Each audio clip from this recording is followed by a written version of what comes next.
कौरव कृष्ण परमात्म्याने मारले नाही आरोप करू नका. कौरवाला पांडवांनी मारलं नाही आरोप करू नका.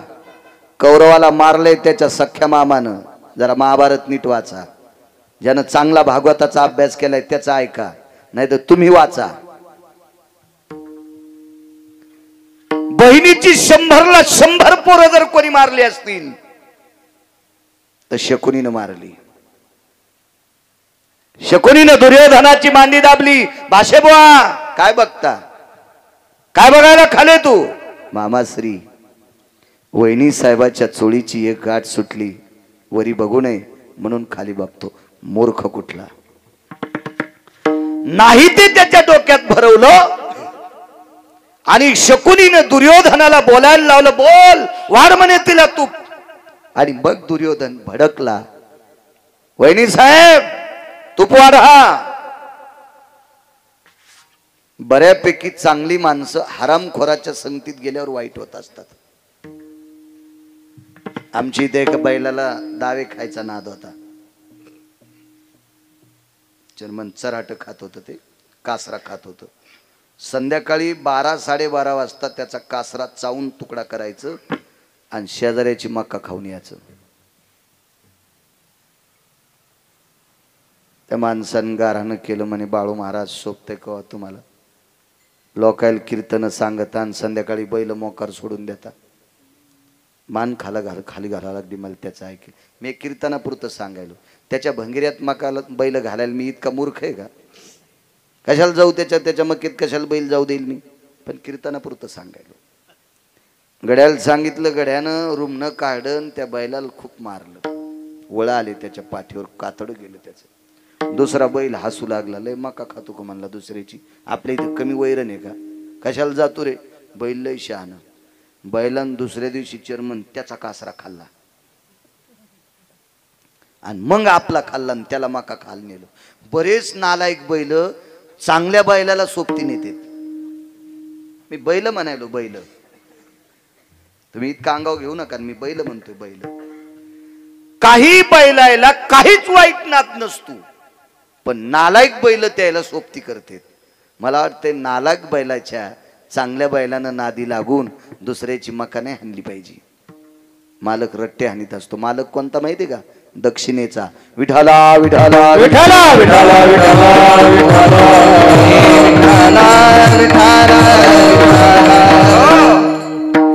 तसा दुर्योधन मुळात वाईट नव्हता महाराज.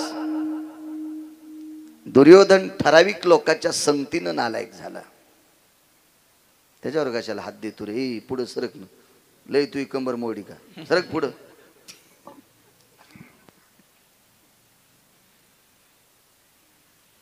द्रौपदीचा नाईलाज झाला आणि द्रौपदीनं या 36 लोकांपैकी बसलेल्या 5 लोकांकडे बघितलं. त्या 5 लोकात तिचे ते पती होते.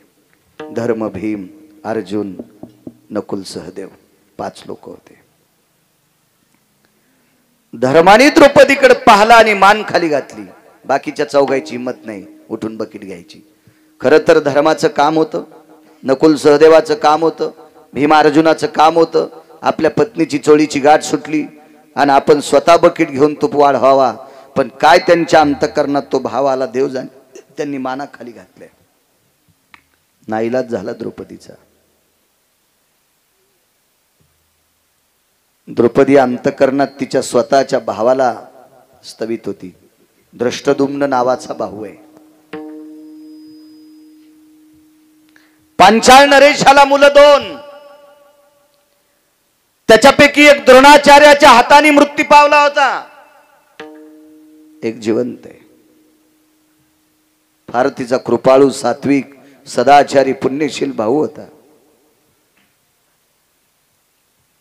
द्रौपदीच्या अंतःकरणाचा बाण फुटला ही 2-4 क्षणाची गोष्ट आहे, सेकंदाची गोष्ट आहे. दादा मला किती पवित्र पतीच्या सानिध्यात स्वाधीन केलंस रे देवा. दादा दादा माझा एक पती खोटं बोलत नाही, त्याचं नाव धर्म. एकानं पाय आपटिल्याच्या नंतर 2.5 किलोमीटर मध्ये झाड उभं राहत नाही, त्याचं नाव भीम आहे. बैला आणि घोडे पारखायची ताकद ज्याच्यात नकुल सहदेव आहेत. भगवान शिवशंकरांनी पाठ थापटावा असे अर्जुन नावाचे पती येत रे, फार पुरुषार्थी पती येत रे. पण ज्या वेळेला माझ्यावर अब्रूचं संकट आलं त्यावेळेला त्यांनी मान खाली घातली. तू का म्हणे नग्न भाज, लाज कोणाला असती?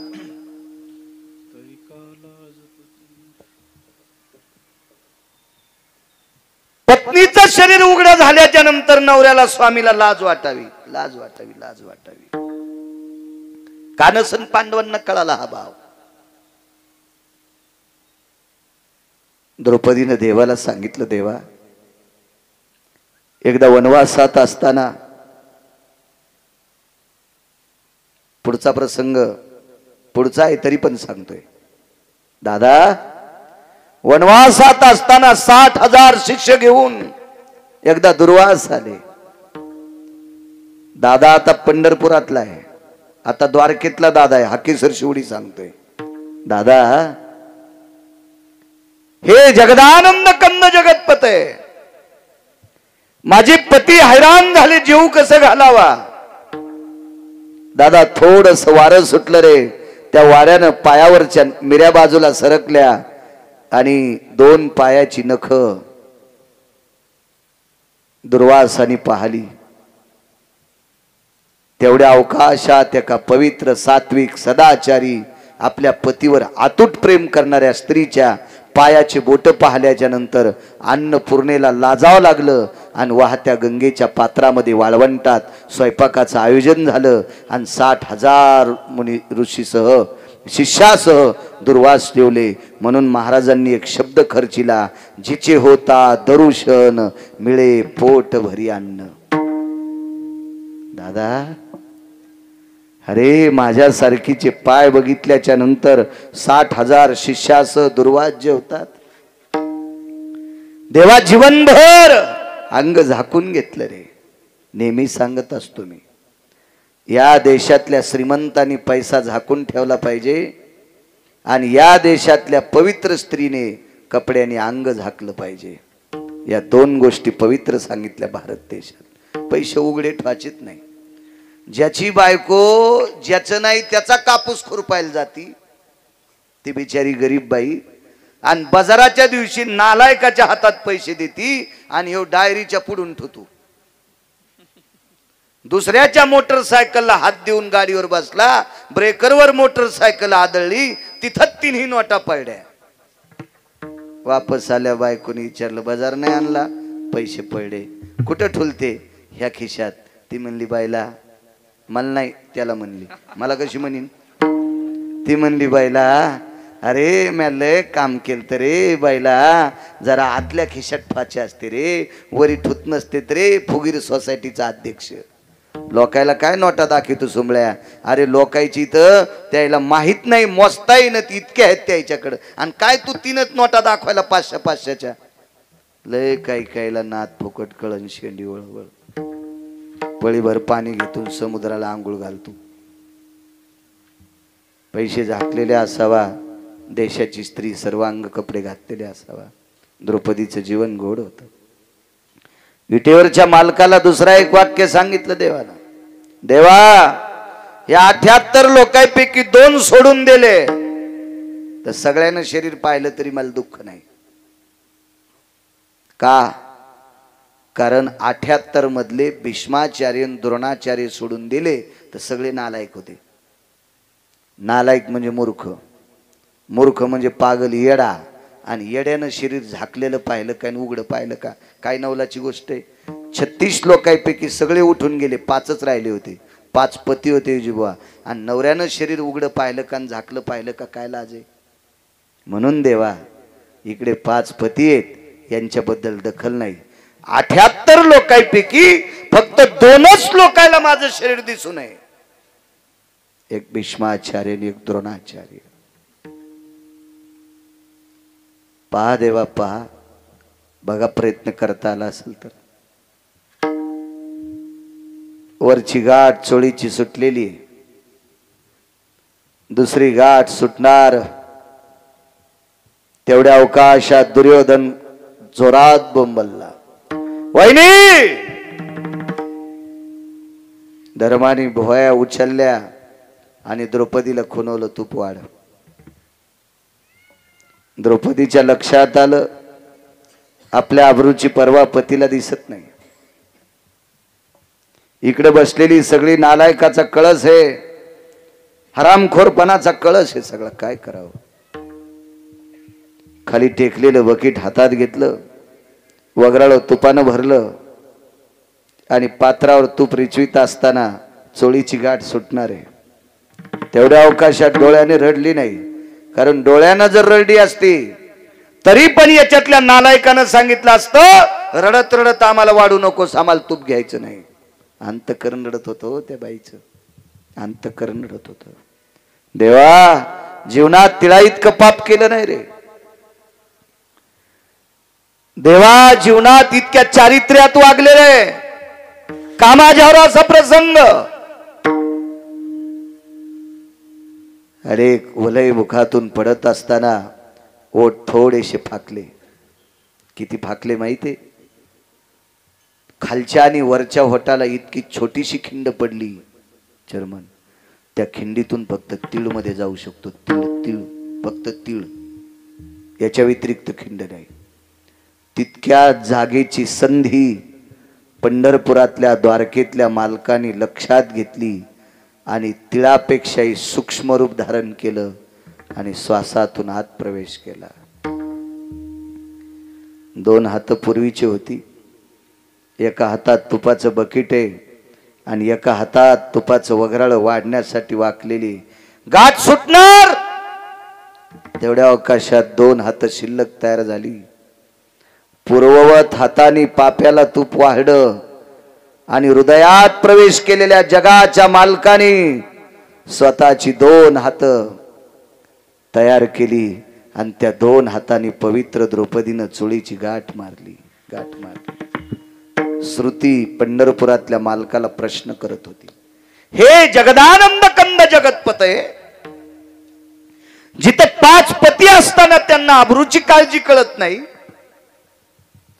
या बाजूने बसलेला दुर्योधन धीर आहे आणि मोठ्या भावाची पत्नी ही आई समान असते. मग आई समान असणाऱ्या भाऊजईचं शरीर उघड पावा ही धीराला अक्कल नाही.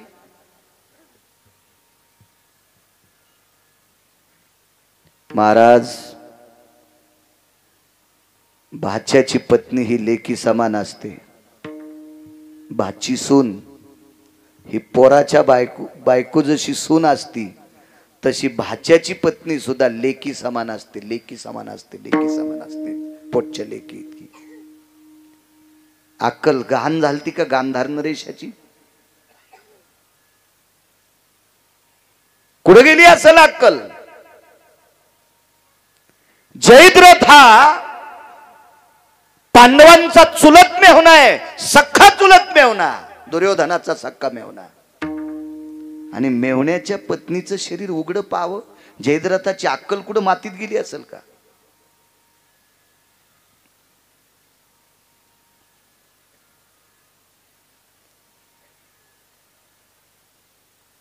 श्रुती विचारत होती देवाला. देवाने विचारलं, तू कशा करता विचारते? मी याच्या करता विचारते, रक्ताच्या नात्यातली माणसं नालायक झाली. ज्यांच्या नावानं कुंकू लावत होती त्यांनी माना खाली घातल्या. तुला काय गरज होती आतमध्ये प्रवेश करून हाकेला धावण्याची आणि 2 हात तयार करून चोळीची गाठ बांधून तिची प्रतिष्ठा थांबवण्याची? तुला गरज काय होती देवा? काय गरज होती तुम्हाला? कशा करता तुम्ही हा टास्क केला? तुम्ही रिकामे आहेत का? विटेवरच्या मालकानं सांगितलं, श्रुती तुला काय सांगू, द्रौपदीचं काय प्रेम आहे. विराट राजाच्या घरी शेण काढत असताना अविरत माझं चिंतन, विराट राजाच्या घरी दळताना सुद्धा माझं चिंतन. एक पुरावा सापडला.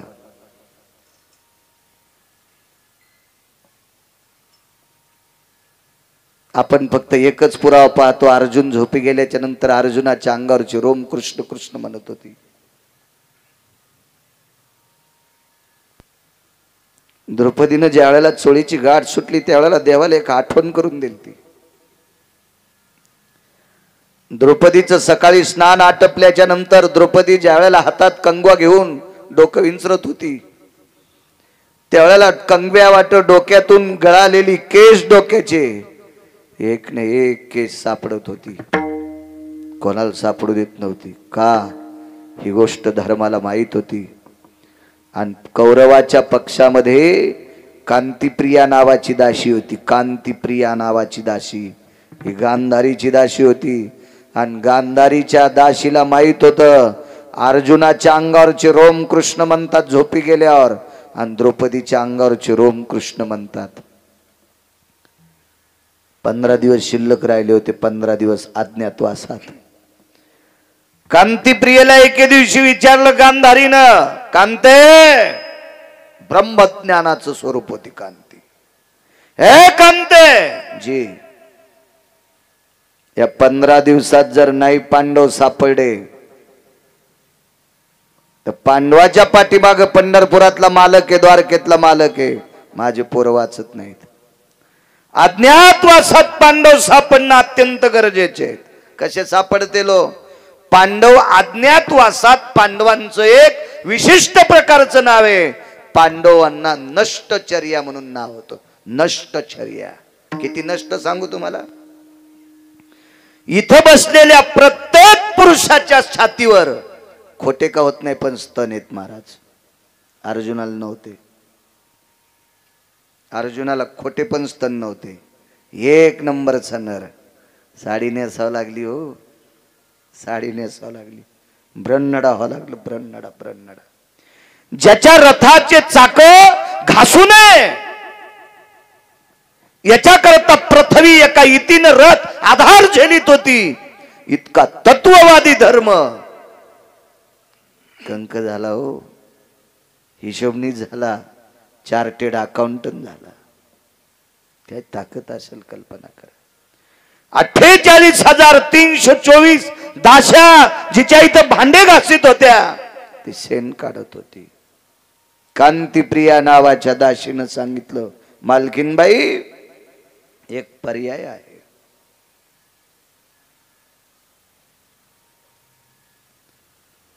जी जी सात्विक राजे आहेत त्या सात्विक राजाच्या नगरीत पांडव असतील. काय करावं लागेल ग? सात्विक राजाच्या नगरीतला उकांडा तपासा आणि त्या उकांड्यावर सापडलेली डोक्याची रोम जर कृष्ण कृष्ण म्हणत असतील तर ते रोम द्रौपदीचे आहेत. आणि त्या गावात द्रौपदी पांडव आहेत हे 1000% खरं.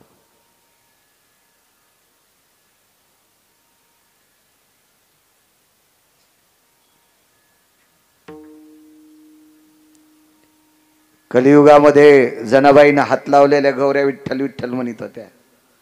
वैकुंठवासी माधव महाराज मगरांचा पुरावा आहे.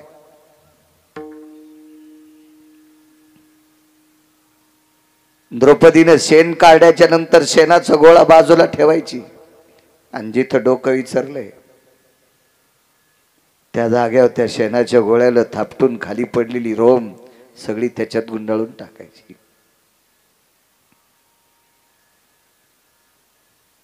तुळशीच्या बाजूला एक शेकोटी असायची. त्या शेकोटीत त्या शेणाची गोळी वाळलेली टाकून द्यायची. धुरातून कृष्ण कृष्ण नाव येत होतं. घोरातून धुरातून काय सापडेल? विटेवरच्या मालकाला सांगितलं, देवा वनवासात भजन केलं रे आम्ही, परी त्या देवासी आठवीते.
देवा वनवासात भजन केलं रे प्रभू, देवा वनवासात भजन केलंय.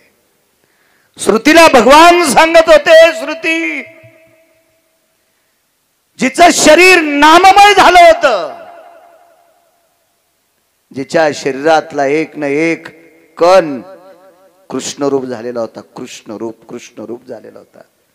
श्रुती जिच्या शरीराला सोडून खाली पडलेली डोक्याची रोम पुराणाची भाषा आहे, डोक्याची गळालेली रोम ही सुद्धा कृष्ण म्हणत होती ग श्रुती. इतक्या पावन आणि पवित्र द्रौपदीचं शरीर नालायक जर कौरवाच्या लोकांनी पाहिलं तर समर्थाचे बाळ पांघरे वाकळ. जर त्यानं गोदड पांघरून फिरत असेल, कोणाची लाज जात असती? त्याच्या बापाची. मी जगाचा बाप हे श्रुती, माझ्या सत्तेशिवाय झाडाचं पान हलत नाही, ही सत्ता माझ्या ताब्यात आहे. सख्या बहिणीपेक्षा माझ्यावर अतूट प्रेम करणारी द्रौपदी. सामान्य प्रेम असेल का द्रौपदीचं? कपाळावर कुंकू असल्यावर पदराकून नाटी फाडीत नसते, आणि पदराकून नाटी फाडायची दशी एक प्रसंग असतो, तो माझ्या महाराष्ट्रातल्या भारतातल्या स्त्रीला येऊ नये. मालक गेल्याच्या नंतर 13व्या दिवशी भाऊ नाटी आणीत असतो, नियमानं त्याची दशी फाडावं लागती, तसं नेसता येत नाही. ज्या वेळेला भगवंताचं बोट कापल्याचं निमित्त केलं, द्रौपदी सुभद्रेनं एकही बांधली नाही. द्रौपदीनं पाहिल्याबरोबर हातात बोट दाबलं, मधातून चिंधी आणते, लक्षात घेतलं. बोट सोडल्याच्या नंतर महालात जाऊन महालातून वापस येईपर्यंत हाताचं रक्त किती जाईल त्याच्यापेक्षा डाव्या हाताने तसाच बोट दाबलं, उजव्या हाताने पदर बगलात दाबला आणि कोपरा फाडणार उद्धवासारख्याने आवाज दिला, ताई. काय उद्धव दादा? ताई. कपाळावर कुंकू असल्याच्या नंतर पदराकून नाटी फाडत नसते. द्रौपदीनं बोट हातात दाबलेले, पदराचा दुमाला बगलात दाबलेला आहे आणि उजव्या हातानं कोपरा फाडत होती. तेवढ्या अवकाशात उद्धव ओरसला आणि सांगितलं, ताई, पदराकडनं नाटी कपाळावर कुंकू असल्याच्या नंतर पातळ फाडत नसते. उद्धवाकडनं पाहता खाली पाहिला आणि तोंडातून आवाज पडला, उद्धव दादा, कपाळावर कुंकू असल्याच्या नंतर पदराकून नाटी फाडीत नसते याचं मला ज्ञान आहे, पण नाटी त्याच्यासाठी फाडायले, या कपाळावर कुंकू किती दिवस ठेवायचंय हे त्याच्या हातात आहे. या कपाळावर कुंकू किती दिवस ठेवायचंय आणि कोण्या दिवशी कपाळ पांढरं करायचंय हे ज्याच्या हातात आहे त्याला जगाचा बाप म्हणते रे उद्धव दादा, त्याच्यासाठी चिंधी फाडते. हे 2-3 प्रसंग ज्या वेळेला श्रुतीला सांगितले त्यावेळेला श्रुती धाय मोकलून रडत होती. आणि मग भगवंतानं सांगितलं, श्रुती, याच्या करता मी अशा निष्ठावंत भक्तांच्या हाकेला धावतो, म्हणून मालक पहिल्या कडव्यात म्हणतो, आखे सरसी ओडी, हाके सरसी ओडी, हाके सरसी ओडी, हाके सरसी ओडी, हाके सरसी ओडी, हाके सरसी ओडी, हाके सरसी ओडी, हाके सरसी ओडी, हाके सरसी ओडी, हाके सरसी ओडी, हाके सरसी ओडी.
का द्रौपदीचा अधिकार गोड होता. द्वापार युगामध्ये 78 हाका आल्या. 78. अजून काही 5-7 हाका येतात. मी तिथपर्यंत पोचलो नाही वाचायला. मी 78 हक्क पाहिले. पण ती हाका मारणारी सुद्धा तितक्या विटेवरच्या मालकावर तितक्या श्रद्धेनं प्रेम करणारी लायक संपन्न लोक होती. त्याच्याकरता त्यांच्या हाकेला धावलाय. भक्तांनी देवाला हाक मारत असताना त्याचा फक्त भाव पाहतो. त्याची श्रीमंती पाहत नाही, त्याचा बंगला पाहत नाही, त्याचं पद पाहत नाही, त्याची जात पाहत नाही, उन्हाळा हिवाळा पावसाळा ऋतू पाहत नाही, सकाळ संध्याकाळ पाहत नाही, जंगलात हे का कुठेही पाहत नाही. स्थानाचं महात्म्य नाही, कालाचा भेद नाही, जातीचा संबंध नाही, श्रीमंतीचा संबंध नाही, स्त्री पुरुष पशु पक्षी आहे याचाही संबंध नाही. फक्त त्याचा भाव पाहिजे, त्याचं तितकं वजनदार काम. अंतरीची घेतो बाहेर बाबाची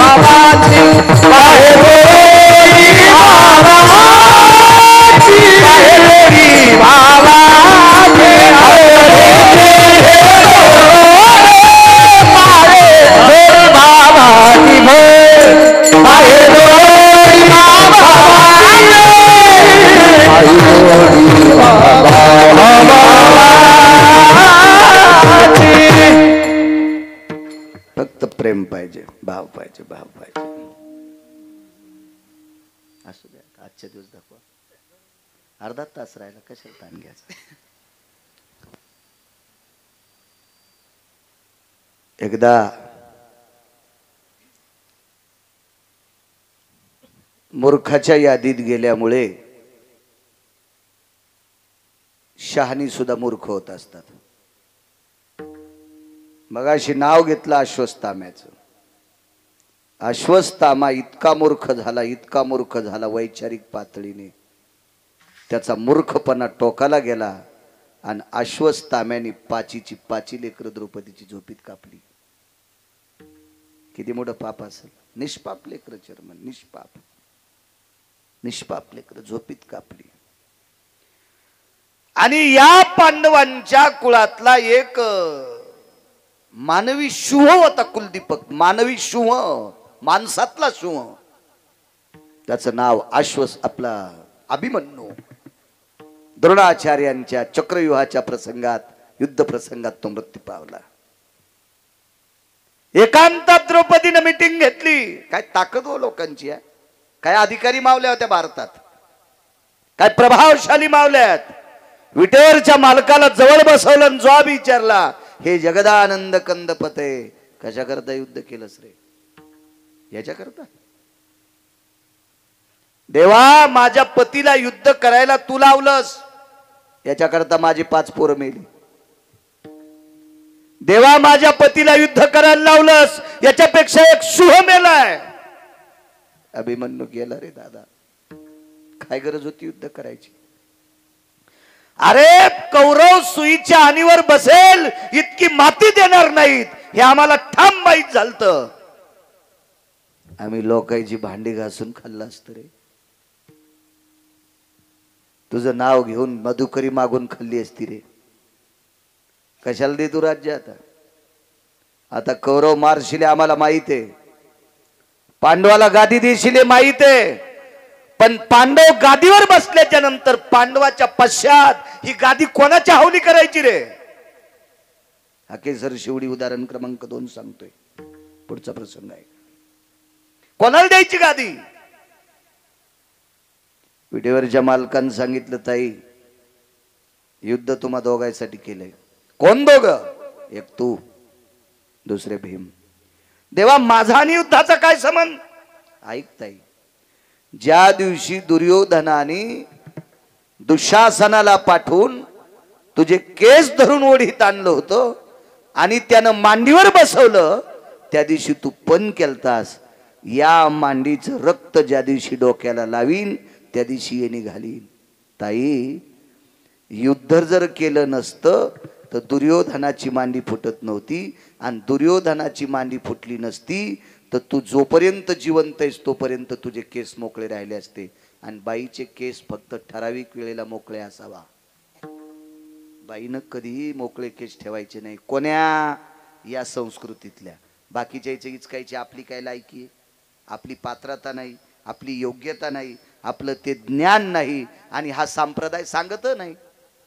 बाकीच्या काय गरज आहे. पण या भारतीय संस्कृतीतल्या, सनातन संस्कृतीतल्या, वारकरी संप्रदायातल्या अनुयायी स्त्रीनं ठराविक वेळेला केस मोकळे असावा. नवरात्रीत आपण जगदंबा उत्सव साजरा करतो, तर नवरात्रीमध्ये काही काही लोक त्या जगदंबेला, त्या प्रतिमेला मोकळे केस सोडते. चुकीची प्रणाली आहे. जगदंबा केस मोकळे कधी सोडित होती माहितीये का? हरामखोराला हाणताना, युद्ध करत असताना जगदंबेचे केस मोकळे असावा. एरवी जगदंबेचे केस कधीच मोकळे नसावे. वज्रेश्वरी, कामेश्वरी, प्राणेश्वरी, विमला, कमला, दुर्गा, पुराणातली नाव आहेत. कधी नाही मोकळे ठेवले केस, फक्त युद्ध करताना. या भारतीय संस्कृतीतल्या पवित्र स्त्रीचे केस 4 दिवस मोकळे असावा, रजस्वाला असताना. कुंखाच्या करंड्याला हात लावायचा नाही. आरसा एखाद्या अडचणीत असतो तिथं शिवायचं नाही म्हणून मोकळे असावा. अजून 4 प्रसंगातला एक प्रसंग सांगतो. आपल्याकडे संस्कृतीमध्ये भावकीतला माणूस जर गेला तर 10व्या दिवशी सुतक फेडायला एका विशिष्ट प्रकारच्या नदीवर किंवा गंगेवर जात असतात. आणि तिथं सुतक फेडत त्या दिवशी घरापर्यंत येईस तर केस मोकळे असले तरी चालते. एरवी केस मोकळे ठेवायचे नाही. अजून 2 ठिकाणी मोकळे ठेवतेत, पण त्याला पुराणात आधार नाही. अंगात आल्यावर पण त्याला पुराणाचा आधार नाही, शास्त्राचा आधार नाही, वेदाचा आधार नाही, ऋषीमुनींचा आधार नाही. तिथे केस मोकळे सोडतात. का सोडत असताल देव जाणे बाबा. पण स्त्रीने केस मोकळे सोडू नये. ताई, तू तर पण केलता. ज्या दिवशी रक्त मांडोक्याला लाईन, आंघोळ करीन नाहीन, त्या दिवशी केस बांधीन. याच्याकरता युद्ध करावं लागलं. आणि भीमाने एक पण केलता. ज्या मांडीवर माझी धर्मपत्नी बसली ती मांडी एके दिवशी फोडणार आणि त्या मांडीचं रक्त घाटा घाटा प्याणार. असं म्हणलं असेल का भीम? भागवतकारांनी वाचून सांगितलं पाहिजे. कॅसेट उघडल्यावानी नाही केलं पाहिजे. कारण पांडव माळकरी होते, आणि माळकरी माणसं हरामखोराचं रक्त कसं पेतील? भीमाचा पण होता. यती जन्नू जंघा ललाट प्रपटले तिलकोती जायते. ज्या मांडीवर एक पवित्र स्त्री नालायकानं पापात्मक वासनेनं बसवली, ही मांडी एके दिवशी फोडणार आणि त्या मांडीतून निघालेल्या रक्ताचा तिलक लावणार, समुद्र स्नान करणार, आणि तिथून पुढे गंध लावायला सुरुवात. भीमा, अविरत जर तुम्ही पांढऱ्या कपाळाचे राहिले असता याची लाज मला होती. माझी बहीण केस मोकळे सोडलेली असती याची लाज मला होती. याच्याकरता युद्ध केलंय. दादा, या 2 गोष्टीची लाज सांभाळण्यासाठी युद्ध केलं. आणि आता खुर्ची बसायला कोण आहे? गेला ना आमचा दिवाळी झुून. तुम्हाला एक सांगू का? वाऱ्यामध्ये बुड झाडाचं मोळड्याला कितीतरी उत्तम, पण वाऱ्यामध्ये झाडाच्या सगळ्यात जर फांद्या उडून गेल्या आणि चर्मन बुड जर शिल्लक राहिलं तर बुडाला दुःख असते. बुड या शब्दाचा अर्थ बाप, आणि फांद्या या शब्दाचा अर्थ लेकर. लेकर गेल्यावर बापाला आनंद असतो का? बुडाला किडा लागला सगळे जातील, पण फांद्याला किडा लागल्यावर, फांद्या गेल्यावर बुड निसतं राहिल्यावर काय कामाचं? देवा, काय करायची रे आम्हाला गादी? ताई, काळजी करू नकोस. 4.5 महिन्याचा गर्भ तुझ्या एका सुनबाईच्या पोटात आहे. तिचं नाव आहे उत्तरा. तिचा झालेला मुलगा या गादीवर बसेल. गुप्तचर बाजूलाच होता.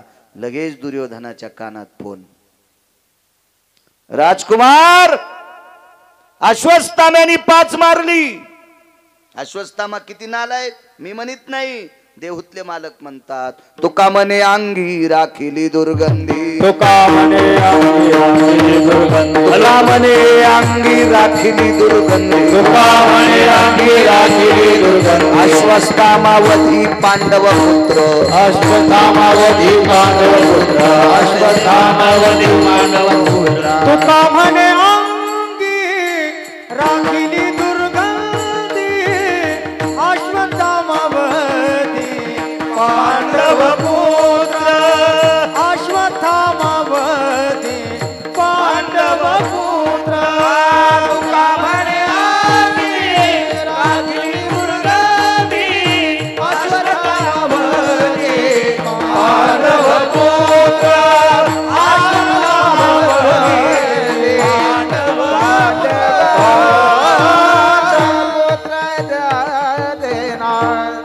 विचारामध्ये इतकी युकृती वाढली आणि वैचारिक पातळी नदीला गेली अश्वत्थाम्याची, म्हणून तुकोबराय म्हणतात तुका मने अंगी राखिली दुर्गंधी, अश्वत्थामावधी पांडव पुत्र.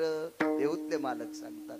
आणि या अश्वत्थाम्याच्या कानावर दुर्योधनानं सांगितलं मित्रा, भीष्माचार्यांच्या युद्ध हस्त कौशल्यात मृत्यू पावला, तो 5 मारलेस, 1 जिवंत आहे.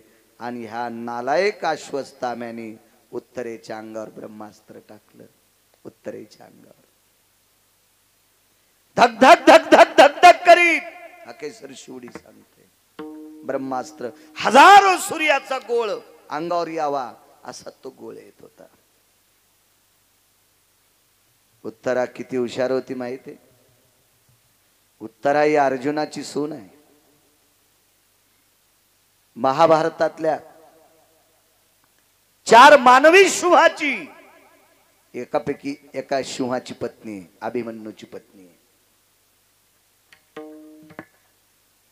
या बाईचे मामस सासरे पंढरपुरातले मालक होते. उत्तरा किती श्रीमंत आहे सांगू?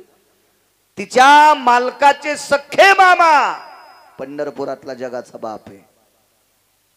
पंढरपुरातल्या मालकाची भाची सून आहे ती. पंढरपुरातले मालक तिचे मामे सासरे आहेत. काय वैभवशाली बाई असेल ती.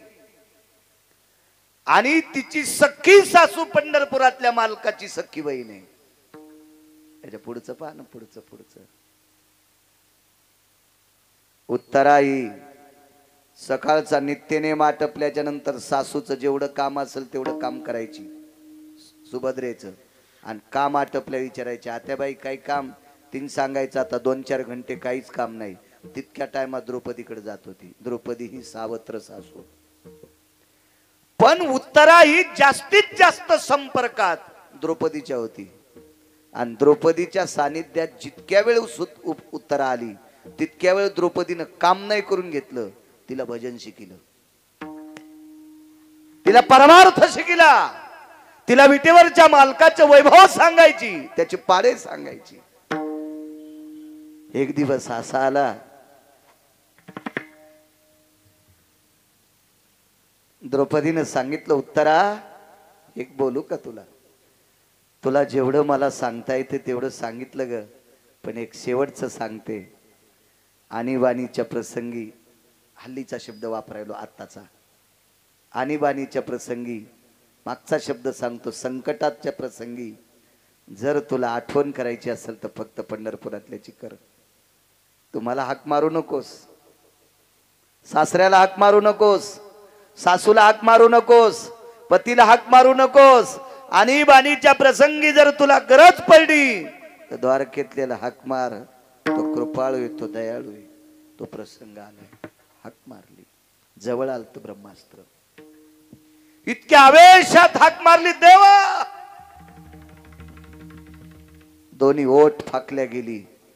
आणि पंढरपुरातल्या मालकाने अंगुष्ट प्राया इति तनु जायते धारम सुदर्शेने सवगर्भेषु यच्चक्राति भया. अंगठ्यासारखं रूप धरलं आणि श्वासातून प्रवेश केला आणि गर्भाच्या भोवताल सुदर्शन फिरवित होता. मालकाचा गोडसा पुरावा आहे त्याच्यासाठी सुद्धा असं सुदर्शन फिरवित होता. ब्रह्मास्त्र आलं आणि सुदर्शनात विलीन झालं. राजे हो, कृतात्रेता युगात ब्रह्मास्त्र सोडलं होतं, ती ब्रह्मवरदान युक्त शक्ती सोडली होती. ही शक्ती धरण्यासाठी मारुतीराय परेशान होते. विश्वातला एक नंबरचा संन्याशी बेजार आहे. मारुतीरायाची फार सुंदर मूर्ती आहे. चर्म मंदिर तुम्ही गावकरी मंडळी इतकं सुंदर करता. 1,01,00,000 मंदिर बांधकामासाठी एका फार काळ्या पाषाणाचं, या पाषाणाला हजारो वर्ष आयुष्य असते. रयतेचे राजा छत्रपती शिवाजी महाराजांनी गड किल्ल्याला जो दगड वापरला, छत्रपतींच्या बुजुर्गांनी पूर्वजांनी जो दगड वापरला, तोच काळा पाषाण या पवित्र मारुतीरायाच्या मंदिराला तुम्ही वापरता. याला लाखो वर्ष आयुष्य असते. या दगडाला याला कोणी काही करू शकत नाही. अशा भव्य दिव्य सुंदर अशा नूतन वास्तूमध्ये आता बऱ्यापैकी पेटी काम, याला तिथपर्यंत गेलं म्हणजे पेटी काम झालं असं म्हणतात मंदिरावाले. आणि फार सुंदर असं मंदिर तुम्ही करता मारुतीरायाचं. अशा एका पवित्र संन्याशाला सुद्धा ही ब्रह्मशक्ती पकडण्यासाठी फार, रामायण वाचा लक्षात येईल तुम्हाला, फार मोठे कष्ट झालते. आणि हे ब्रह्म अस्त्र एका सेकंदात सुदर्शनात विलीन झालं. इथेही प्रश्न केला. श्रुतीने विचारलं, देवा घरातली माणसं इतकी विकृती हरपून, वैचारिक पातळी हरपून, विकृतीचं टोक गाठून एका पोटातल्या बालकाला, निष्पाप बालकाला दुर्योधन मारण्यासाठी पाठवतो, त्याला तुला काय गरज होती वाचवायची? ऐक श्रुती, ज्याच्या आईनं माझं भजन केलंय याच्याकरता धावलो हे सोडून दे. आतलं किती गुणवान होतं, जे 4.5 महिन्याचं होतं का पोटात, ते किती गुणवान होतं, किती गुणवान. ऐका, देवानं त्याचा सांभाळ केल्याच्या नंतर 9 महिने 9 दिवस झाल्यावर त्याचा जन्म झाला.